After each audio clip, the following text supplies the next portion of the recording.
ସାଙ୍ଗମାନେ ଅନୁରାଧା ସିରିଏଲରେ ଦେଖନ୍ତୁ, ରାଜର ମା ବସିଥିବା ବେଳେ ଅନୁ ତାଙ୍କ ପାଖକୁ ଆସେ ଆଉ କୁହେ, ମୁଁ ଜାଣିଛି ମା, ଆପଣ ମୋ ଉପରେ ରାଗିଛନ୍ତି। ହଁ, ରାଗିବେନି ବି କାହିଁକି, ସେଭଳିଆ କାମ ବି ମୁଁ କରିଛି।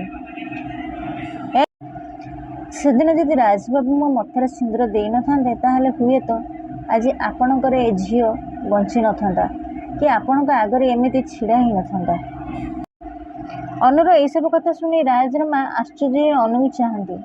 ଅନୁ କୁହେ, ପରିସ୍ଥିତି ହିଁ ସେମିତି ଥିଲା ମା, ନହେଲେ ଆପଣ ଭାବିଲେ ରାଜବାବୁଙ୍କ ଭଳି ଆପଣଙ୍କର ଅତି ପ୍ରିୟ ପୁଅ କ'ଣ ଆପଣଙ୍କୁ ନ ଜଣାଇ ଏତେ ବଡ଼ ସିଦ୍ଧାନ୍ତଟି ନେଇପାରିଥାନ୍ତେ?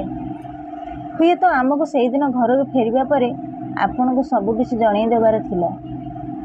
ବିଶ୍ୱାସ କରନ୍ତୁ ମା, ଏ ବାହାଘର ଦୁର୍ଘଟଣାଜନିତ ହେଇଛି ସତ, ହେଲେ ଏ ସମ୍ପର୍କ ମିଛ ନୁହଁ।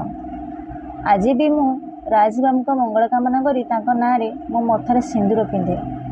ଆପଣ କହୁନାହାନ୍ତି ମା, ଗୋଟେ ନାରୀ ମଥାରେ କାହା ନାଁରେ ସିନ୍ଦୁର ଲାଗିଗଲା ପରେ ସେ ହେଇଯାଏ ତା'ର ଇହକାଳ ପରକାଳର ଦେବତା।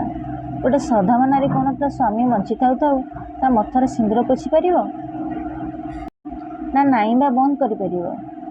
ସାଙ୍ଗମାନେ, ଆପଣମାନେ ଯଦି ମୋ ଚ୍ୟାନେଲରେ ନୂଆ ଅଛନ୍ତି ତାହେଲେ ମୋ ଚ୍ୟାନେଲକୁ ସବସ୍କ୍ରାଇବ୍ କରିଦିଅନ୍ତୁ ଆଉ ଛୋଟିଆ ଲାଇକ୍ଟିଏ କରିଦିଅନ୍ତୁ, କାହିଁକିନା ମୁଁ ଏଇଭଳି ଭିଡ଼ିଓ ଆପଣମାନଙ୍କ ପାଇଁ ସବୁଦିନ ଆଣିଦେବି।